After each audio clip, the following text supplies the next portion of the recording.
Okay, just doing a sound check with my team. Give me a thumbs up if you can hear me okay. Excellent, thank you so much. Well, good afternoon, everyone, and welcome to the session. I hope you are all having a wonderful spring day, hopefully warm, where you are tuning in from. I'd like to thank you all for joining us today for today's webinar, Introduction to the Salmon-Safe Agriculture Program.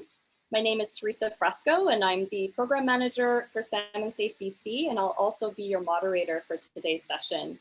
I'm joining you today alongside my colleagues, Christine Doiron and Helena Rachelson, from our homes on the unceded, unsurrendered territories of the Musqueam, Squamish, and Tsleil-Waututh Nations, in what is now known today as Vancouver, British Columbia. It is with much gratitude that we undertake this work on these lands, and we recognize and acknowledge the work that Indigenous peoples along the Salish Sea have been doing and continue to do as caretakers to protect and steward the lands, waters, and the salmon for future generations. And I'd like to invite all of you to take a moment to reflect on and acknowledge the traditional lands that you're tuning in from today. I wanted to start with a quick overview of our proceedings for the next hour. I will be starting with an overview and introduction of the Salmon-Safe program. We will then have Anna Huddle, certification manager at our Salmon-Safe Partner Office in Oregon, provide an overview of the Salmon-Safe Agriculture standards. Following Anna's presentation, we'll hear from Emma Vowles from Stewardship Partners based in Washington State. And she's going to present on their experiences implementing Salmon-Safe in the United States. Then we will hear from our Salmon-Safe BC champions, Chris Bodner, co-owner and operator of Glen Valley Organics based in Abbotsford, and Michael Kuhlman, vineyard manager at Osoyoos Larose. We will then have our Q&A session, and we plan to adjourn around 1:30 p.m. today. A few housekeeping items. Please do keep yourself muted. This is to help limit background noise during the presentations. For those that would like to keep their webcams on, of course, you are very welcome. It's nice to see an audience, but of course, this is optional. And when you see your screen with your picture or your video on it, please ensure that your name and affiliation is reflected. And if it isn't, you can access changing and renaming yourself by hovering your cursor to the corner of that box. If you have any questions throughout the presentation for our presenters or our staff, please let us know in the chat box, and you can access your chat box by clicking on the chat icon on your toolbar below. We also encourage you to add us or to look us up on YouTube. This webinar is the first webinar of a 4-part series that we're offering this year, which is focused on salmon-safe agriculture. This is the second year we are hosting an annual webinar series, with our first year focusing on the Salmon-Safe Urban program. To access this webinar and all of our past webinar recordings, please visit the Salmon-Safe BC YouTube playlist. This can be found on the Fraser Basin Council YouTube page. And just a note that we are recording the session today, and we'll be sending it to all of you in addition to uploading it to our YouTube playlist in case you'd like to access it again. We also would like to encourage you to like us on our Salmon-Safe BC Facebook and Twitter pages.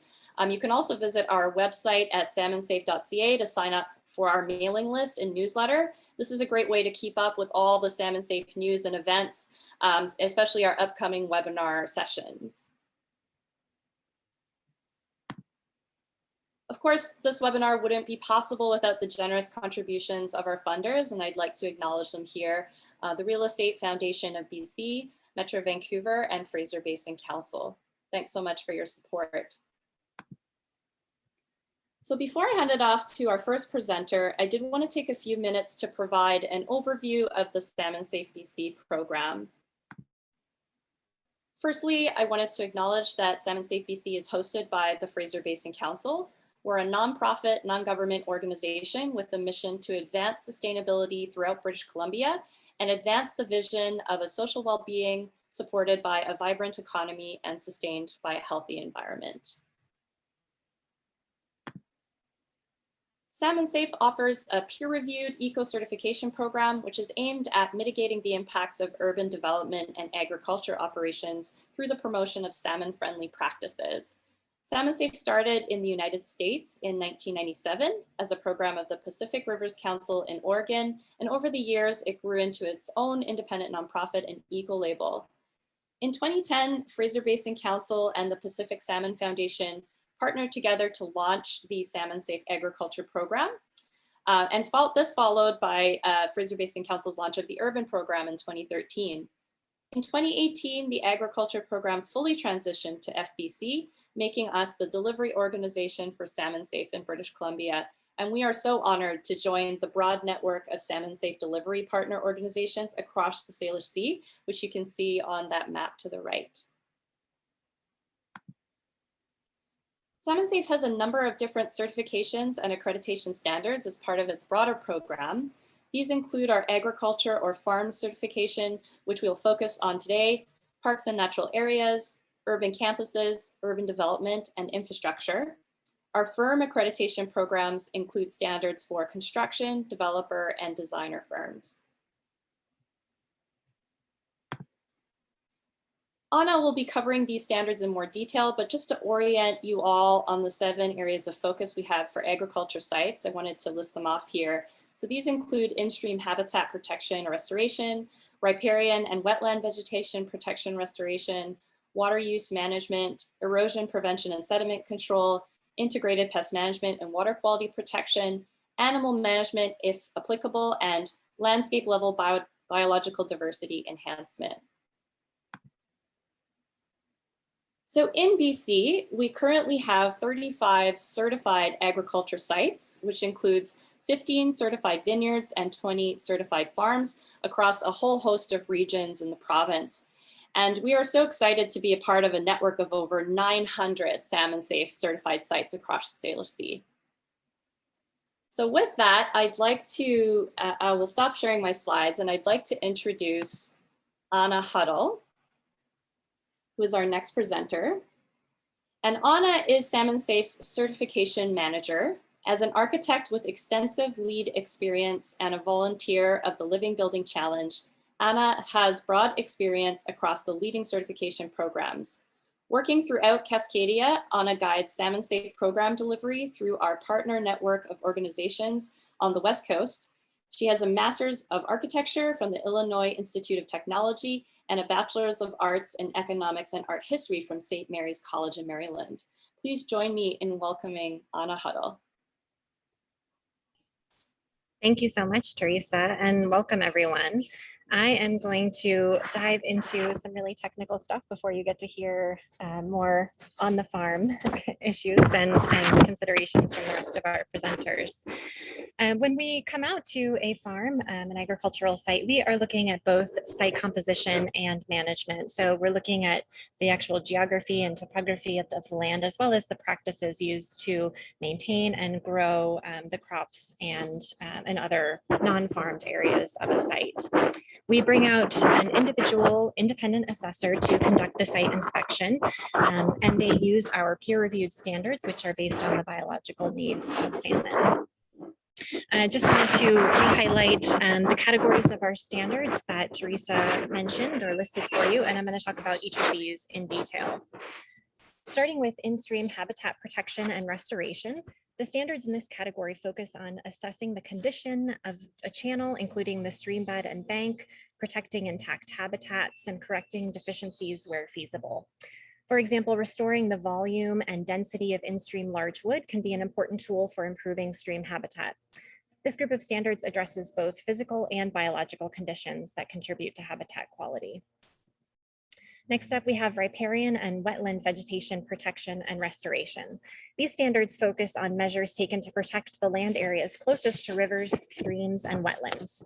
An intact riparian zone is critical to the health and function of these waterways and to the health of salmonids and other aquatic species within them. Similarly, protection of wetlands and the transition zone that's adjacent to wetlands is important to maintaining water quality and proper ecosystem function required by salmonids and other aquatic species. When properly functioning, farming, these areas can not only improve and maintain water quality by filtering runoff as it flows from upland areas, but also provide shade to regulate water temperatures, promote bank stabilization, and provide breeding, forage, and cover habitat for both fish and wildlife. For farm properties that do not contain streams or wetlands, upland vegetation can be critical in maintaining habitat complexity, reducing erosion and runoff, attracting beneficial insects and predators, and protecting downstream resources. Water use management.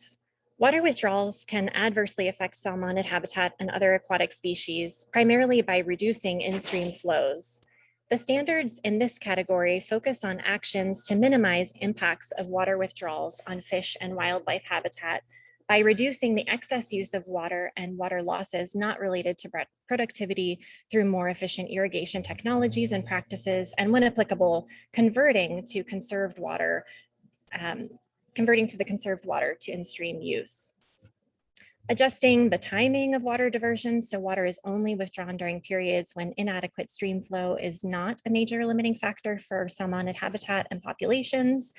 And water use conservation can also be achieved by selecting alternative water sources for irrigation that help minimize or eliminate diversion of flow that's critical for salmon habitat and populations that minimize critical reductions to in-stream flows.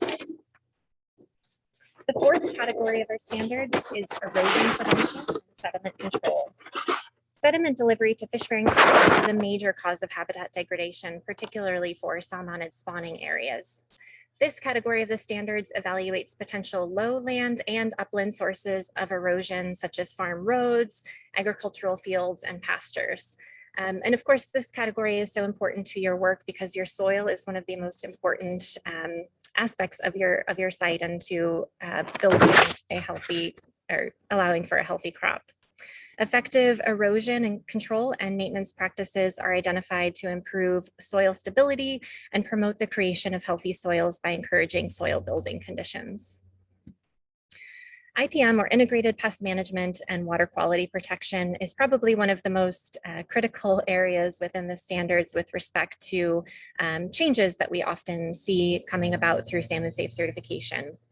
Salmon survival depends on clean water that's free from harmful levels of fertilizers, the nutrients, pesticides, including herbicides and insecticides, fungicides, and other biocides, petroleum from things like gasoline, diesel oils, hydraulic fluid, and organic waste. These contaminants can travel long distances in surface water runoff and through shallow soils to receiving water bodies. So even though you may not be able to see a water body from your site, these pollutants can travel long distances and have a negative impact downstream. The IPM standards focus on actions to minimize overall inputs of these contaminants, restrict the type of chemicals that could potentially enter streams, develop an acceptable method of application through a comprehensive management strategy, such as integrated pest management, and construction of proper facilities for their use, handling, and storage. Salmon-Safe also maintains a high hazard list, which is available within the standards themselves, which is a list of chemistries that are known to be harmful to aquatic life. And we ask that the use of these products be strictly avoided unless a variance has been granted. Getting to the end here, animal management. This category promotes management practices that prevent adverse effects to waterways from livestock. Nutrients and pathogens from livestock operations can degrade water quality. In particular, fecal contamination of streams and water bodies can be prevented by adequate manure storage and handling methods. Erosion can be minimized by avoiding overgrazing and careful management of trails, corridors, and streams. Wetlands can be protected by limiting animal access to riparian areas. Good animal management practices maintain pasture and rangeland health at levels that provide adequate forage while conserving soil and groundwater resources and providing habitat for fish and wildlife species. As Teresa noted on her initial slide with these standards categories, this category of standards only applies for sites that do have livestock or animals on them. And our last, but equally important category is landscape level biodiversity enhancement. These standards focus on ensuring that farm practices support and enhance biodiversity for fish, wildlife, and vegetation throughout the farm. There's a growing body of evidence that agricultural benefits from greater biodiversity. Soil microfauna such as bacteria and fungi break down organic matter, help maintain the quality of soils, and recycle nutrients.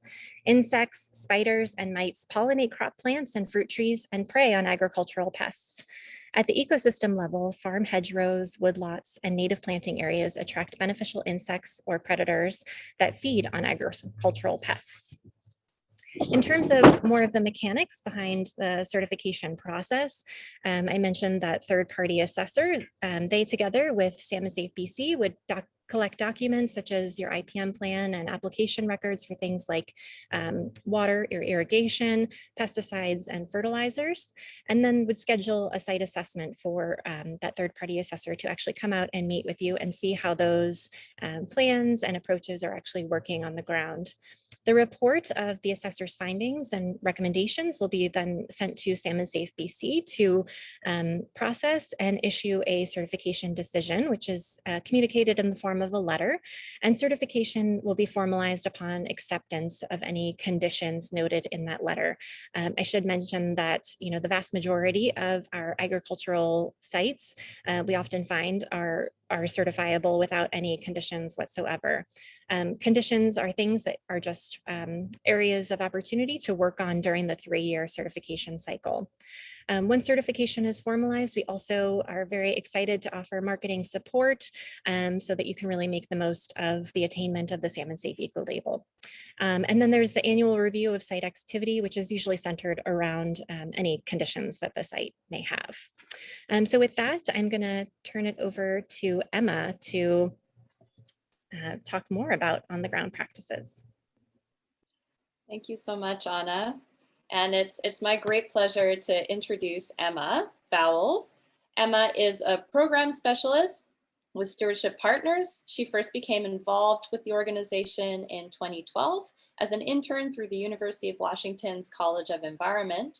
As part of her senior capstone project, she worked on the 12,000 rain gardens in Puget Sound campaign and surveyed rain garden owners about effectiveness, maintenance, and perceptions of existing rain gardens.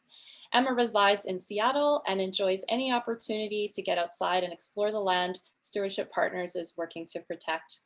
Please welcome Emma. Hi everyone, thank you so much for joining us today. I can get my slides to click here.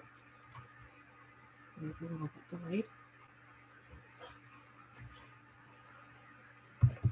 There we go.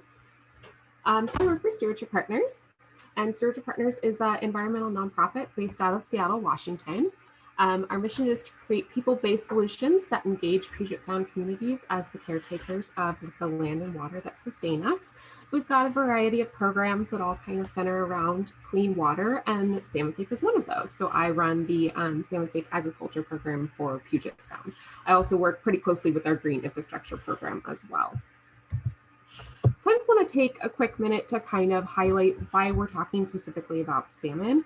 I think sometimes people get a little bogged down in the name Salmon-Safe, but as you all probably are aware, we've seen pretty significant collapse of our salmon populations. And this is attributed to habitat destruction, largely through logging, farming, and urbanization. But really, Salmon-Safe is looking at more than just fish. We've discovered that when we protect salmon through a whole farm approach, we're really doing a lot of other beneficial things, such as protecting habitat for other species, providing communities and humans with health benefits, and improving water quality. So in the Puget Sound, we talk a lot about when we protect salmon, we also protect our native orchid habitat populations, which are also declining.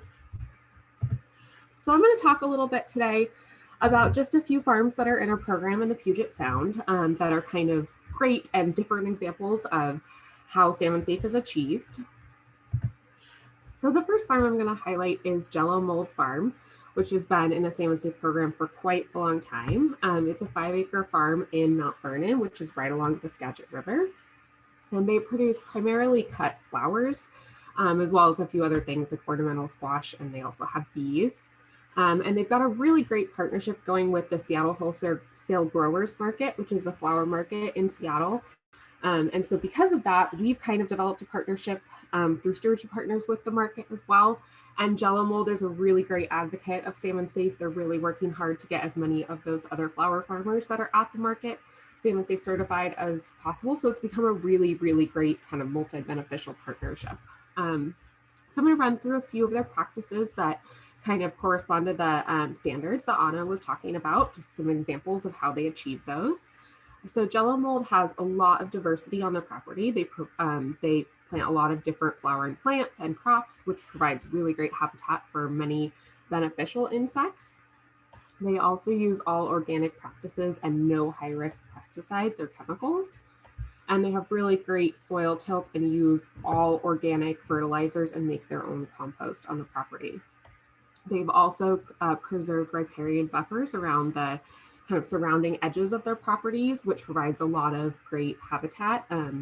I recently was able to visit this farm, which was great. And we were talking and Diane, the farmer, was like, oh yeah, and there's where the coyote comes back every single year and raises her pups over there in kind of the riparian buffer and the blackberry bushes. So it was really cool to see how that, just providing that native habitat has supported other species around the farm.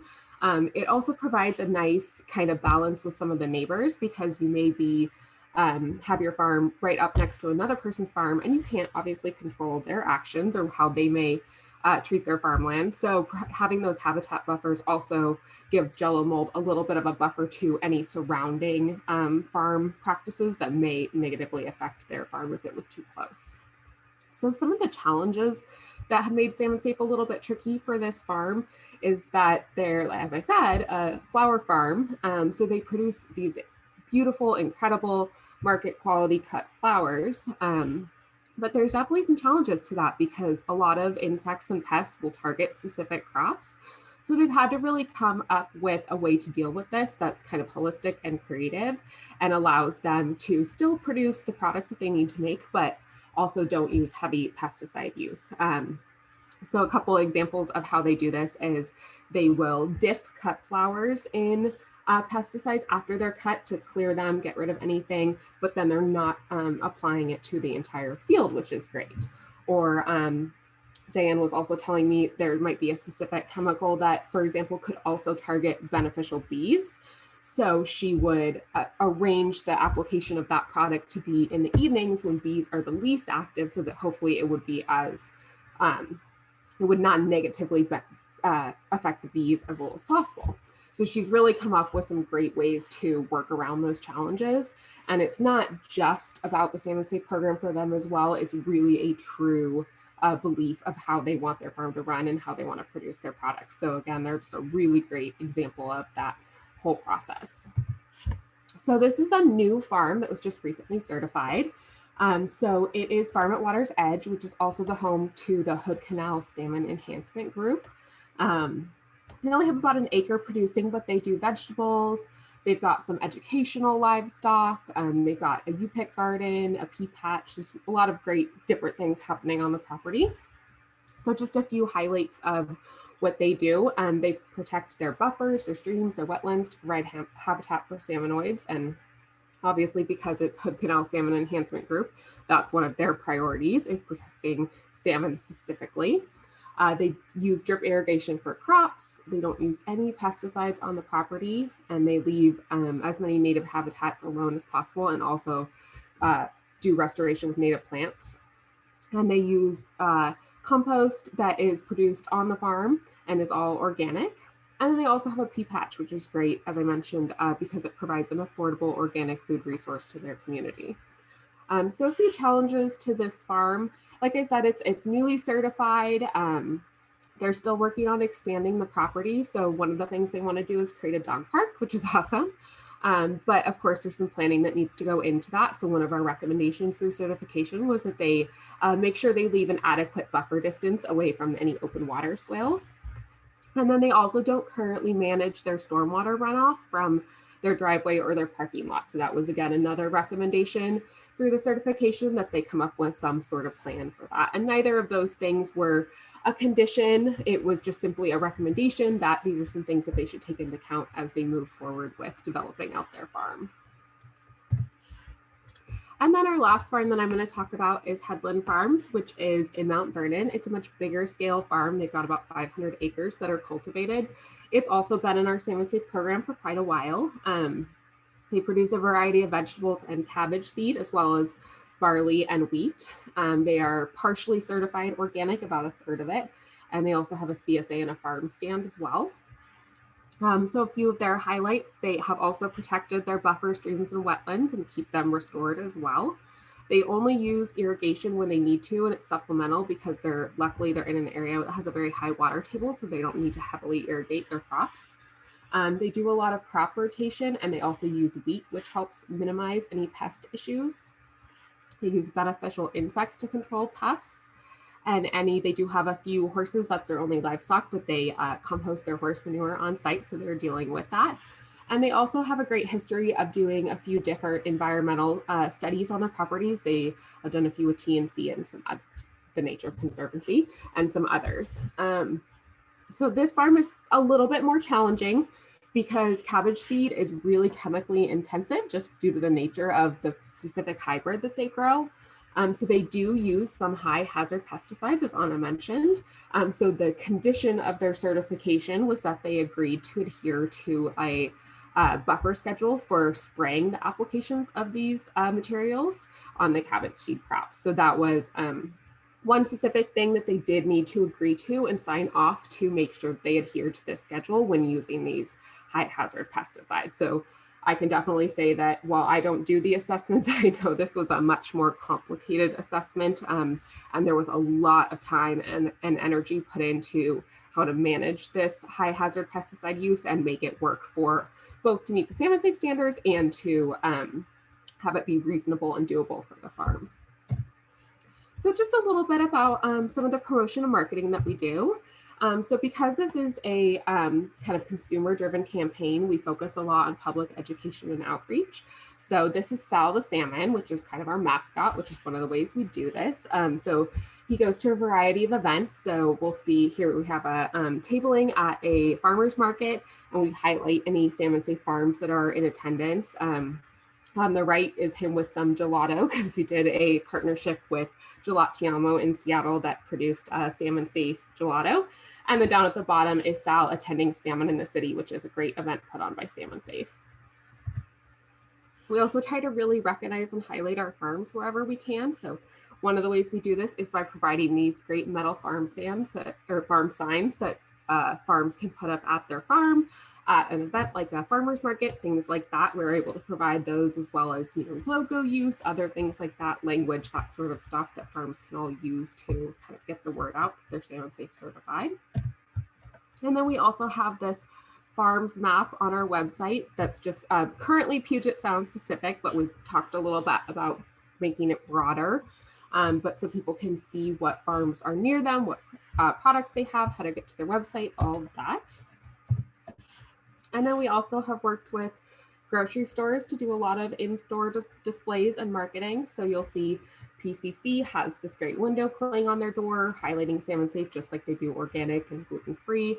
We've got these hang tags that can go on specific products, and we'll also do events such as Salmon-Safe wine tastings. Obviously, things like that in farmers markets have been a little bit on hold due to COVID, but as things start to open back up, that'll be stuff that we'll get back out into the community again to do.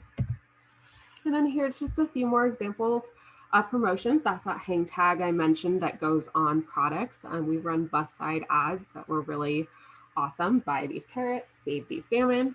And then on the right here is a flower wrapper, which we produced with Wholesale Growers Market that I mentioned before. This is another example of a flower farm ad. We've definitely seen a big uptick in flower farms being certified, which is really cool. So we've got some kind of specific marketing to that. Here's a few more of those kind of bus side ad type ads that I just think are really creative and kind of catchy. A few more ads that we've done. And then here's a few ads that are specific to breweries, which are kind of cool. We have Salmon-Safe beer as well as Salmon-Safe cider. So these kind of really targeted marketing things, hang tags, or things that we can do. And then lastly, a little bit of the wine promotional marketing. So on the right is an ad that's run in Edible Seattle that highlights Salmon-Safe wine. We've got these bottleneckers that we can use at events. We try to use Salmon-Safe wine whenever we have wine at an event, and you can also put on them in the grocery stores. And then the kind of long skinny one down at the bottom is actually it would be folded up Walla Walla wine guide that has all the Salmon-Safe wines and wineries in Walla Walla. So we're gonna answer questions at the end, but I just wanted to share my information in case anybody has a specific question for me or anything like that. Otherwise, I will look forward to questions at the end. Thanks, everyone. Thanks so much, Emma. Really great to see all the wonderful marketing for producers that you guys have been doing in the US, and lots of good crossover with what we're offering here for Salmon-Safe certified sites in British Columbia. And also to encourage Sal the Salmon, once travel opens up again after COVID, he's got to come visit us here in BC. Sal might need to do a visit. Thanks so much. So I'm very excited to now introduce the first of our two Salmon-Safe BC champions, Chris Budner. Close to Home Organics is a family farm business operating at Glen Valley Organic Farm. Chris and Paige Dampier manage the business, overseeing crop planting, growing, harvesting, and sales. They grow an array of certified organic seasonal vegetables and fruit, selling through a community shared agriculture program, farmers markets, and select restaurants. Chris and his family have lived and worked at Glen Valley Organic Farm since 2007, and their guiding philosophy is that the healthiest, most flavorful, and environmentally sustainable food is grown close to home. Please welcome Chris. Take it away. Hi. Yeah, so I just to give a little bit more information about our farm. We have two businesses that operate, so Close to Home Organics and Earth Apple Organic Farm, and so we farm side by side, and the property itself is community service owned by a community service co-op. So Glen Valley Organic Farm Co-operative has owned and managed the land for the last 22 years. And so in that context, we have a little bit of a larger purpose than just operating the farm businesses, but we engage in public education and community engagement beyond simply growing food. And so the farm itself is 50 acres that is right on the Fraser River floodplain in Abbotsford. And so this is just showing our fields next to the river in the background there. And so times of the year, like right now when the freshet is happening, the level of the river is actually higher than the level of our fields.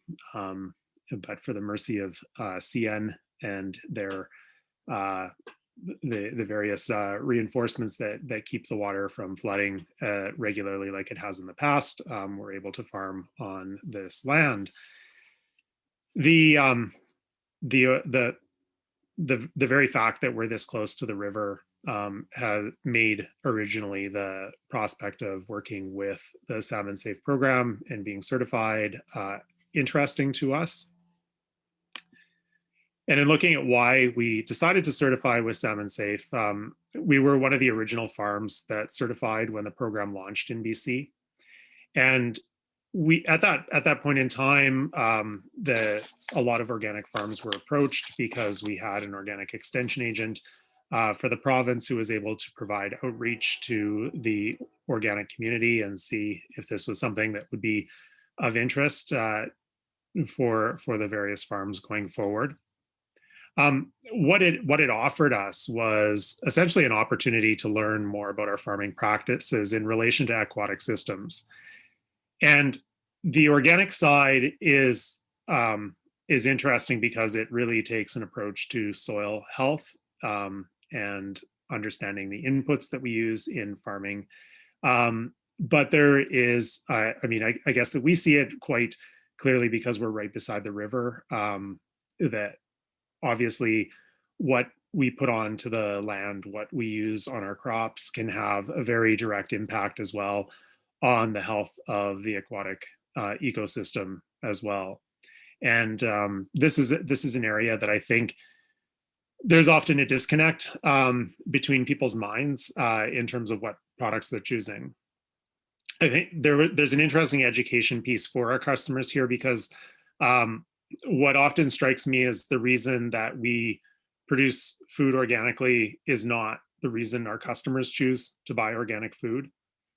So people often are choosing organic food because they think it is better for them, or that it is offering them something that they're not getting from conventional produce. And that may be true in terms of pesticide residue, but it depends on the practices of the farm. And I think that for a lot of growers, the larger piece is what does organic agriculture offer you in terms of your impact on the environment around you, your pesticide exposure for yourself, for your employees, ongoing health and regeneration of the soil health.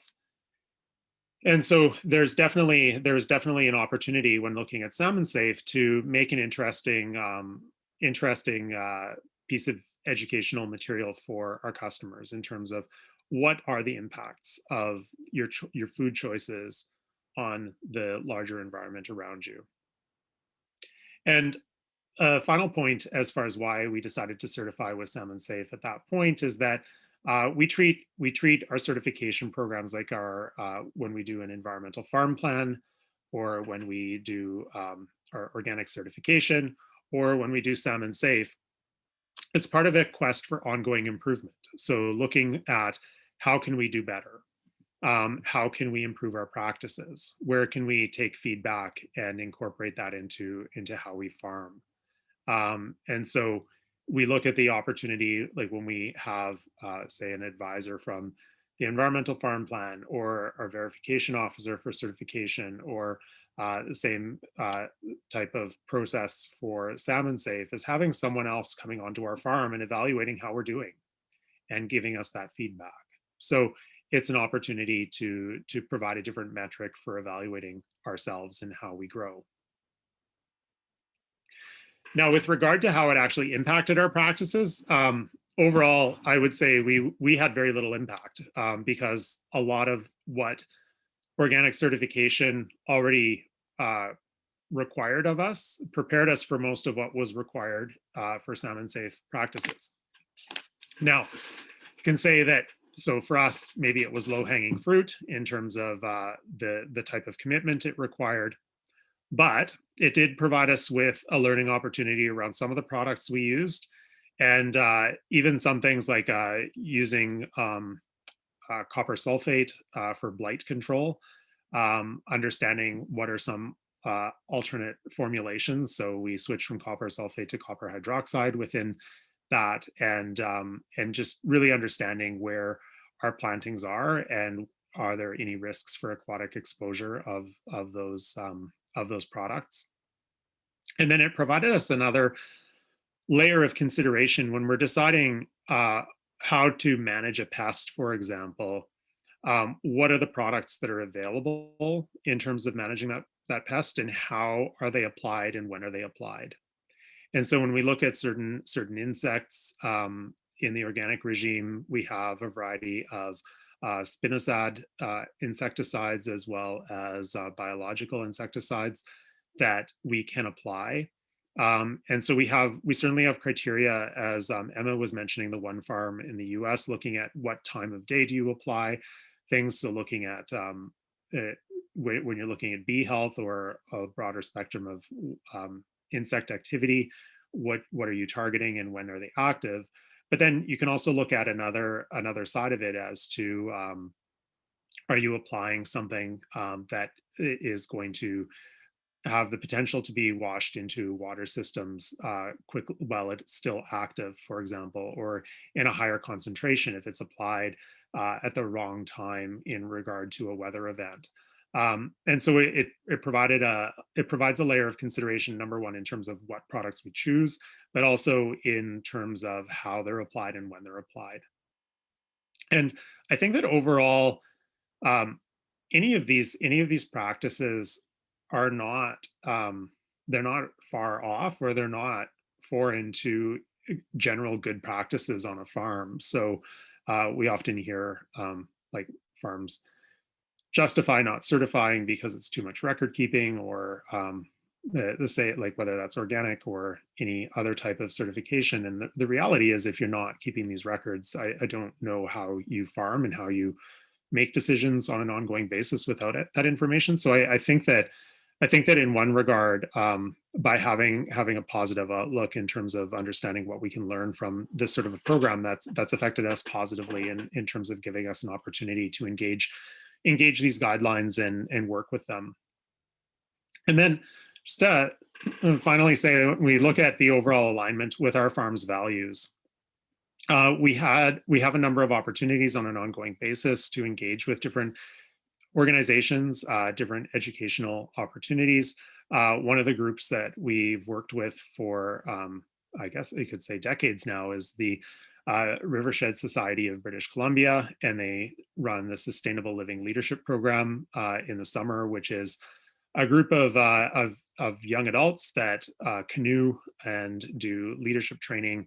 They start at the headwaters of the Fraser River, and they paddle all the way to the Salish Sea, and they stop at Indigenous communities, farms, various industry along the way to learn about the role of the river in the province's ecosystem and economy and society. And we've had the privilege both of feeding them on their journey, but also of hosting them to the farm and providing a tour. And they've developed their programming into now they have Fraser Fest every fall, and being engaged and looking at these issues of aquatic ecosystem health and how that intertwines into our social and economic well-being, and being able to engage these conversations on a larger level. That's been really valuable for us in both providing some perspective beyond simply growing food, but also engaging a larger community of young leaders, of individuals working on creating positive change in society. And so it's provided that forum for engaging in those. And so we look at everything from working with our colleagues at Skipper Otto and their community supported fishery in making the link between sustainable fisheries and sustainable agriculture. There's a lot of opportunity for collaboration, and there's a lot of opportunity for engaging with customers who are asking similar questions. And so that's our experience with the Salmon-Safe program to date. Thanks so much, Chris. Really awesome to see that engagement with the leadership program. We've had a few of our Fraser Basin Council youth engage in that leadership program. And so really cool to see your operations, your farm, being intertwined with that, not only in feeding them, but in that conversation, making that link between, watershed health, salmon, and the way that we grow our food. So really looking forward to the Q&A and discussion to unpack some of this stuff a little bit more. So I would like to now introduce our final speaker, Michael Kuhlman, who is the vineyard manager for Osoyoos Larose. In 2019, Michael moved to BC from Bordeaux, France, where he interned with Chateau Brilette and Chateau Olivier. Michael graduated with a master's in viticulture from the University of Bordeaux, and he also carries a bachelor's degree in archaeology from the University of Bristol. So please join me in welcoming Michael. Take it away. Hi, thanks for inviting me. Just going to start off with a bit of background on Osoyoos Larose and my experience of farming in the valley. So Osoyoos Larose has 80 acres of grapevines planted in one single block. It's a beautiful piece of property overlooking the Osoyoos Lake. We are in the middle of a desert in Canada, which I found very surprising when I first moved to BC, that there was a desert in Canada. And we get very, very little rainfall. We get about 200 millimeters, which I think is probably 10 times more than Chris gets in the Fraser Valley. But what's actually really interesting is listening to Chris, and I agree with a lot of the things he said about Salmon-Safe being good practice, that if you're already in an organic farm like we are, it's quite easily attainable, but it's also nice to receive some some feedback from peers and other people in the industry. So yeah, when I arrived 2 years ago, well, 2.5 years ago, I was astounded by the beauty of the valley, but also about how intensive the agriculture is in the valley and how close these beautiful lakes are to agriculture. And I know all about the impact agriculture has on water systems, and also I know all about how important salmon are to the local ecosystem. And so one of the first things I did, and as the company did when I got here, was to look at ways to minimize our impact on not only the water sources, but also on the surrounding area and the vineyard and the ecosystems.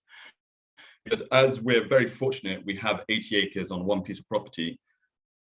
80% of the land around us is undeveloped crown land, full of bears, rattlesnakes, deer, coyotes, and we also have a very, very large bird population in the area. So we have bald eagles, vultures, hawks, bluebirds, and all of this sort of had this impact on me on saying, well, I really want to reduce our impact and see how we can improve this. And I came across Salmon-Safe and got in touch with them and had a lot of back and forth with them.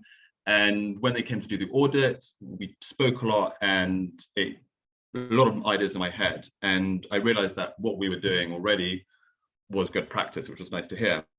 But it also led me and the company to look at different things to do. So coming from Bordeaux, we used to do a lot of soil cultivation to reduce water stress in the vines. And I realized that cultivating between the rows is actually quite bad because it leads to a lot of soil erosion. It actually isn't better for water infiltration into the soil. So one of the first things I did is I ditched my cultivator and I don't use it anymore. It's rusting away in the back of the shed. And I let the grass grow. And I was thinking of sowing a lot of cover crops to improve the health of the soil. And then I sort of said, no, let's leave what everything grows in this there, leave it grow and not to touch it, because if it grows there for a reason. And then we also looked at sort of ways we can reduce our water use. So vineyards, as it's so hot here, we only get 200 inches of rain, we irrigate a lot. And so one of the first things I did is actually I hired an intern. I had 2 interns who did me a proper soil analysis of every single block we have in the vineyard. And so now we can basically irrigate very efficiently and effectively on certain areas. And so instead of sort of irrigating 80 acres at a time, we can irrigate 1 acre at a time. And we're able to really, really minute sort of adjustments on the irrigation and the water stress of the vines. And so we also obviously use sort of pressure bombs and weather stations to better guide our decisions on when to irrigate and how to irrigate and how much to irrigate. Sort of furthermore, sort of talking about integrated pest management and also sort of biodiversity in the vineyard, we sort of, speaking to Salmon-Safe, also pushed me to sort of think how we can improve and how can we attract beneficial insects. And so we leave a lot of buffer areas around the vineyard. So for example, there are a couple of acres around the vineyard which we own, and we purposely haven't planted and are just left wild to sort of attract wildlife, and so that we don't touch it and it just stays a sort of buffer area. In addition to that, we built a lot of bat boxes. I actually did my thesis on bats in vineyards, and I know we have bats here, and bats consume huge amounts of insects. And so the idea is to try and have a healthy population of bats on the vineyard so that we don't use insecticides.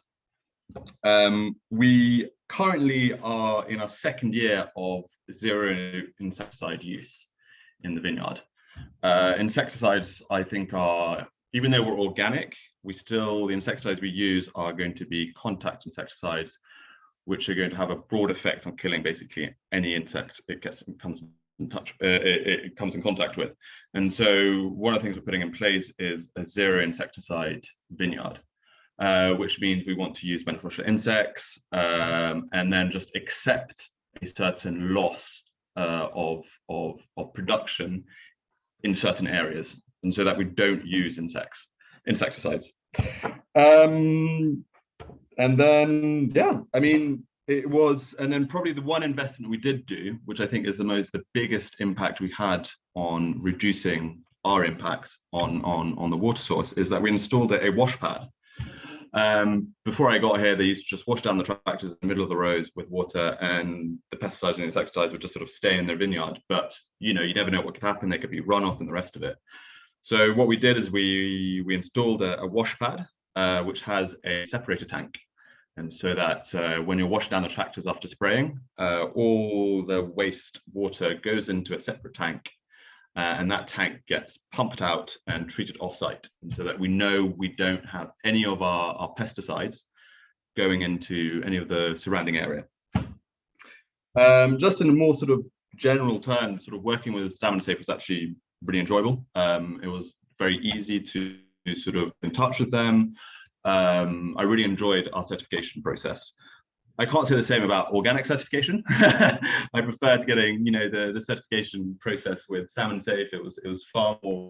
It felt like it was far more of a discussion about ways we can improve it, and it felt less restrictive than organic certification.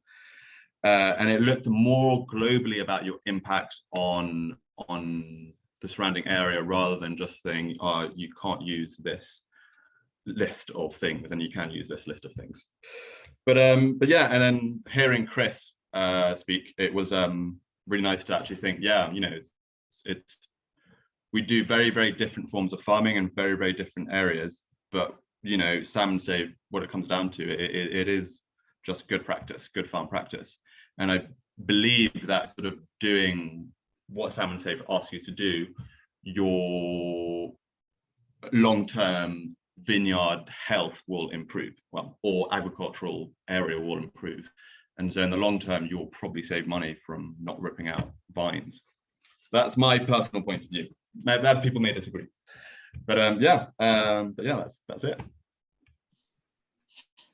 Thanks so much, Michael. And thank you for sharing your story through the process. And Chris, it's really nice to hear from a practice point of view how Salmon-Safe influenced what you do on the land, and making those connections in your mind to watersheds and salmon health, and how kind of Salmon-Safe bridged that gap. As Chris said it, another layer of consideration, or another lens to look at practice through. So Christine has sent you a nudge in the chat box. I would like to now encourage our audience to engage with our presenters or our staff, and enter your questions or any comments that you may have into the chat box. And if you're looking for the chat box function, just hover your cursor down below at the toolbar and click chat, or the icon, and enter away. So while we're waiting for our audience to forward questions, I maybe want to pose one to our presenters, and I'll open this up to anyone that would like to answer. And maybe in particular, I'm looking at our BC champions and Emma.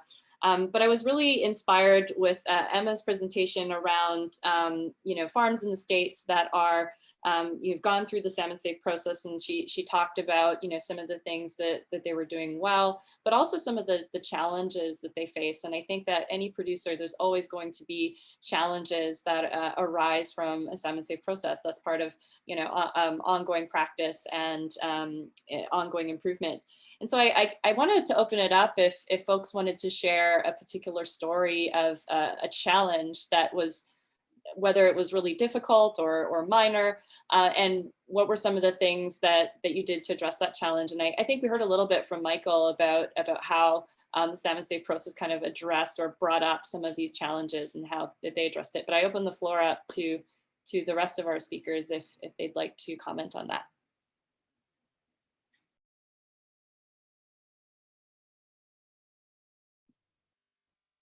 I mean, I would say that ultimately we have the sorts of things that we're trying to do, like grow. When I mentioned the use of copper hydroxide in blight control, we're essentially growing crops that come from very different climates, and we have a very European style of agriculture.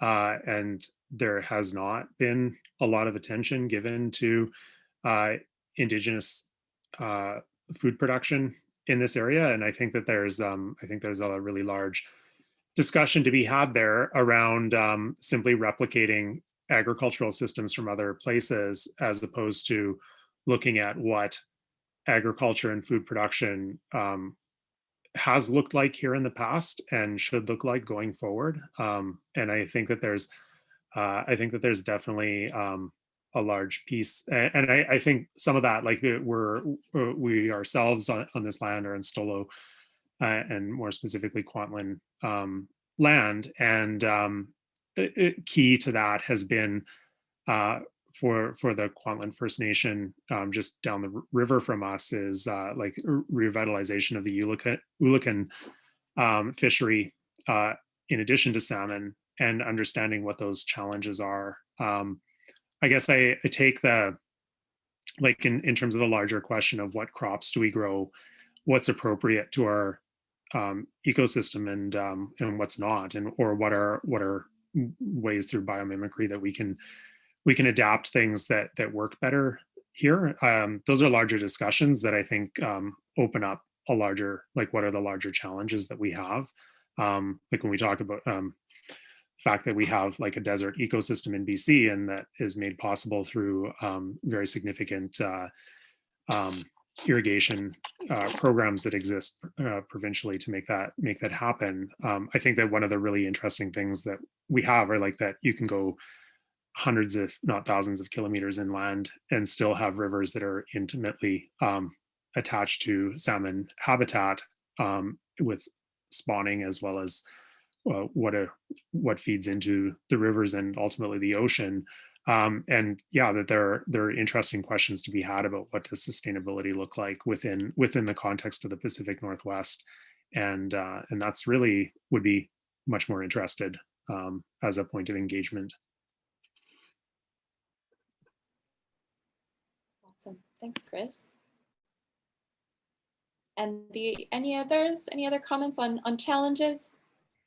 I can chime in with, it's not particularly site specific, but we found with a lot of growers across Oregon as well as Washington, we have thousands, we're lucky to have thousands of hop farm acreage that's certified. And a lot of those sites have really edge to edge farmed land. And so meeting the biodiversity conditions or standards have been a little bit tricky for them, and just figuring out like where they don't want to pull acreage out of production.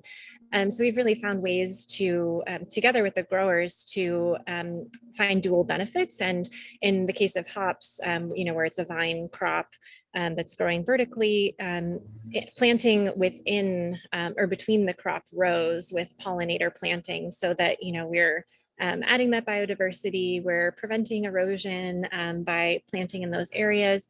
And we're also, of course, bringing in those beneficial insects and really just enhancing the beauty of the site as well. And then to that end, it's been tricky in certain microclimates or certain conditions. We are also lucky in our region to have a wide variety of conditions where, like, at least in Oregon and Willamette Valley, it's much wetter than, say, other Eastern Washington areas that are more arid. So defining what those pollinator plantings look like in those different areas can be very different. In some places, what we might plant in, say, Willamette Valley might be considered weeds in Walla Walla. So that's just another example I wanted to throw out there. Thanks so much, Anna. And I'm just recognizing a couple of the chats lighting up, which is a good thing. And Joanne had asked whether participants need to be certified organic to pursue Salmon-Safe certification. And just a note that they do not. And I saw, Holger, you had your hand up and put it down. I didn't want to miss you if you had a question. No, hi. Yeah, I suck at typing. I'll be blunt, so it's way easier for me to put my hand up than to actually type something. I'm just sitting here as a conventional dairy producer and find it all very fascinating and interesting. Recognizing as a conventional producer, this is a long ways off, but are there any organic dairy producers that have thought about this, or are looking at something like this in the Fraser Valley or even in the States? I have not yet heard that. So maybe just enlighten me a little bit, or someone who could. Yeah, absolutely, Holger. I'll pass that one on to Anna and Emma for comment on the US side if there's been any engagement from the dairy sector. Yeah, that's a great question. I know we do have a couple dairies, I think both of which are in the Puget Sound area, but I don't know offhand whether they are organic. And then I'm thinking of Fresh Breeze, and then I don't know if that's the same dairy that provided the product for that gelato. But we have worked with dairies is the short answer. Yeah, we have a couple, also Golden Glen Creamery. I don't remember off the top of my head if they're certified organic and they're a little bit a smaller scale, but yeah, we have had a couple go through the process. But yeah, and on the oh, sorry, Holger, go ahead. But it would be difficult, I'm just saying, as a conventional producer to do this. There would be a lot of system changes that would need to take place. And I wouldn't get paid a cent extra for it. Just a comment. Yeah, I mean, it's certainly a shift, right? Certification is going above and beyond what you might otherwise be doing. But one of the nice things about Salmon-Safe is that we do offer conditional certification in cases where, you know, in this instant today, you aren't necessarily fully lining up with the standards. You can make progress during their certification cycle to come into alignment and start to make some of those shifts. Okay, thank you. Thanks, Holger. So I just wanted to acknowledge we have a couple more chat items. So it's great to see that Nikki from DFO was able to join us. She had to run. And Chris had added another comment around organic certification is not a requirement. A number of farms that already attained organic certification were early partners in the Salmon-Safe, with Salmon-Safe in BC. And the two systems of certification are separate. And Joanne noted that we are a goat dairy and we work closely with the fisheries department. We were not aware of this program. We do have some buffers in place and have received fry into our stream. Wonderful, Joanne. Yeah, we do encourage you to get in touch. And these webinars are really a way to spread the word about Salmon-Safe, because we know that not a lot of people have heard of us in BC. I mean, we're still very small as a program in British Columbia with 35 certified sites, but we want to increase that number and start having those conversations. So we do encourage you to get in touch with us. So I'm looking at the time, and I do want to finish off with a couple of acknowledgements, but also an exciting announcement on the marketing side for Salmon-Safe BC. And so on that note, I'm just going to pull up my slides here. If I can find them. Just a moment. All right. So very excited, and I wanted to acknowledge my hardworking staff, both Helena Rachelson and Christine Doiron, who've helped to make this possible. But we've just launched today our Salmon-Safe products page, and you saw these wonderful examples of marketing from the US side led by Stewardship Partners in Emma's presentation. And this is our attempt to start scaling up our marketing efforts here in BC. And so we now have launched a products page, which is available on our website at salmonsafe.ca. And this page features a list of Salmon-Safe producers across the province. You can look them up by region. It also has a list of the crops that they grow, and also where to buy Salmon-Safe products, whether you're looking for wines or whether you're looking for produce at farmers markets, or maybe participating in a CSA box of some kind in your community. So I do encourage you all to check it out. And also wanted to give a shout out and a huge acknowledgement to our broader Salmon-Safe team, both our US partners, Dan Kent, Anna Huddle, who you heard from today, and Molly Ray, and of course our team on the BC side, Christine, Helena, and myself. And also just a big thank you for all of you. I really enjoyed this conversation. I almost feel like an hour is never enough time to chat about nerdy practice stuff. And so I do encourage you all to visit our website and join our mailing list so that we can keep you up to date on upcoming events, because we've got 3 more webinars planned throughout this year, and we all hope that you can attend. So a big thank you again, and hope you all get in touch.